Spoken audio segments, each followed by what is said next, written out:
Hello, everyone. So I just flew in from Taiwan today to participate in Storytime. The payment is totally worth it, and you shall investigate doing it. Little Bear by Dusty Rhodes. It's 4 a.m., and I can hear my sister's cat, Little Bear, meowing at the door. I have to be at work in 2 hours, so I try to sleep through it. It continues to not only awaken me, but my bladder as well. I go to the door, and the cat, who is usually quite skittish around people, is trying to force himself into my room. He is not allowed in my room because he pees on my things. My things are in my room. As I try to push him back, he pushes his furry paw into the crack of the door. I spray water on him, and he scampers off. I relieve my bladder, go get a drink of water, and then see him sitting on the floor. I bend down to pet him, thinking it's strange that he's being so aggressive, but contribute this to my sister not being there. She sleeps at her boyfriend's apartment a lot, and when she's gone for too long, her cats tend to be nice to me. I'll decide, maybe I'll call her tomorrow. The next day I call her and tell her that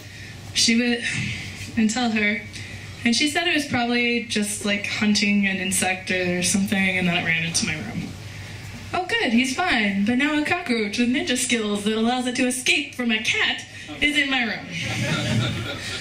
We both arrive home from work and see Little Bear sitting on the floor.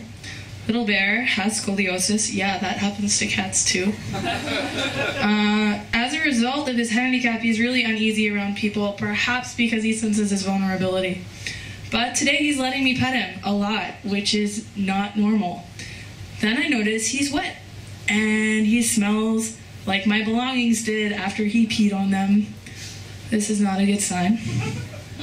My sister rushes him to the vet, and they tell her that they've got to keep him overnight because of his scoliosis. It prevents them from determining if it's a slip disc or if it's like neurological or something. Scoliosis, so it twists your spine, causing your entire back to look like it's slip discs, if you didn't know. I can't stop thinking about spraying him with a water bottle. I remember this time I broke my arm when I was 7 years old. My dad didn't believe me, so I walked around with a broken arm for like 2 weeks. Finally, he asked me if it still hurt, and I said yes. And he took it, and he shook it. Does this hurt? I replied in a scream. He took me to the doctor, who said, it actually looks like it was setting back in one place, but now it looks like there's a fracture further down.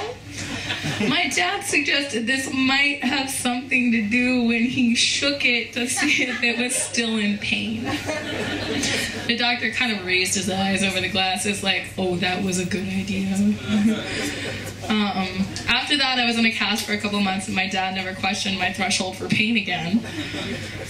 It's hard for me to excuse myself for the blame of Little Bear's passing. What if something happened as he scampered away that made his problem worse? Did I shake an already broken arm, so to speak? What if I would have bent down right then and noticed something was wrong? I could have called my sister then. He would have been at the vet 24 hours before the time of his death, and they would have asked, so what happened? And I could reply, well, he was meowing at the door like he never does, and trying to get in my room, which he barely does, and letting me pet him, which he also never does. So I sprayed him with a water bottle thinking that would solve the problem. Good idea, right? Rest in peace, Little Bear, and I'm really sorry. Thank you.